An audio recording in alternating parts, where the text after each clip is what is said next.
Si on parle de plusieurs arts, c'est qu'il y aura plusieurs métiers. Si l'on dit « je veux devenir artiste », la première image qui nous vient peut-être en tête, c'est une personne, avec sa toile et son pinceau, qui peint tout seul dans son atelier et qui ne gagne pas bien sa vie. Mais en réalité, dans les arts, il y a beaucoup de métiers. En effet, il y a les peintres. Que ça soit sur toile, sur papier ou sur les murs comme le street art, les peintres réalisent des œuvres qu'ils vendent grâce à des galeries d'art qui fonctionnent comme des producteurs avec des musiciens, où ils ont la possibilité d'être payés pour exposer leur travail.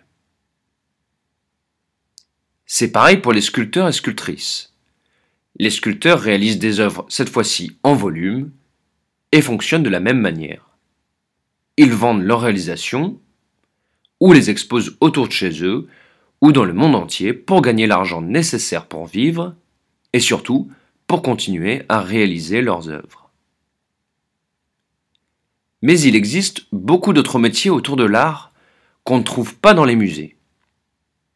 On a vu qu'il existe évidemment des peintres, des sculpteurs et sculptrices, mais il faut savoir que toutes les choses que vous voyez au quotidien sont créées par des artistes. Par exemple, les architectes.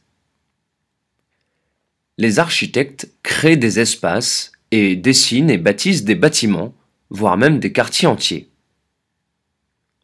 Il y a des architectes d'extérieur, par exemple le collège a été dessiné par un architecte, la tour Eiffel par Gustave Eiffel, la Sagrada Familia par Gaudi, autre exemple la pyramide du Louvre par l'architecte Ming Pei. Mais il y a également des architectes d'intérieur.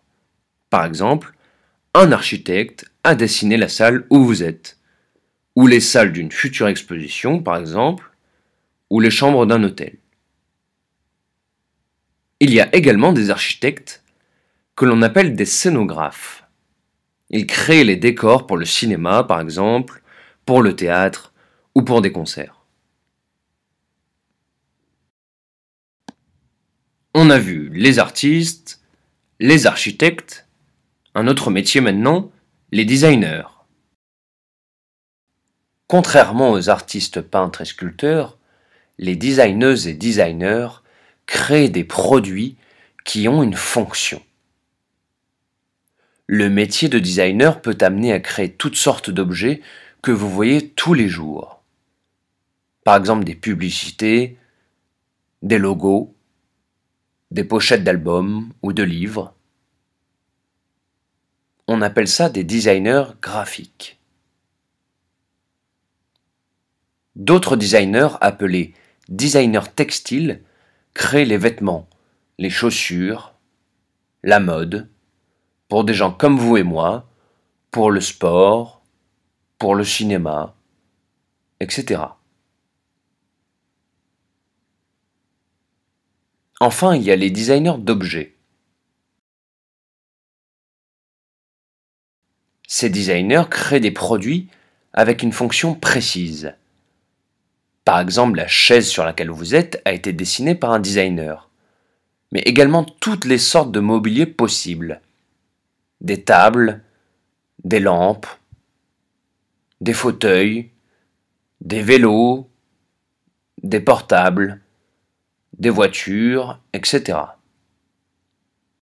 Bref, tous les objets qui nous entourent ont été dessinés par un artiste et particulièrement par un designer. Les artistes ne conçoivent pas que des peintures, des sculptures, des objets ou des architectures. Ils créent également les films, que l'on va rassembler sous le mot cinéma, car encore ici il y a beaucoup de branches à cet arbre. Les réalisateurs et réalisatrices peuvent créer des films vidéo pour le cinéma, des séries, des films d'animation, par exemple les dessins animés, des clips,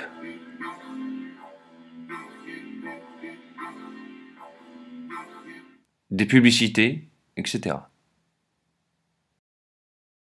Il y a également la photographie. Par exemple, la photographie d'art,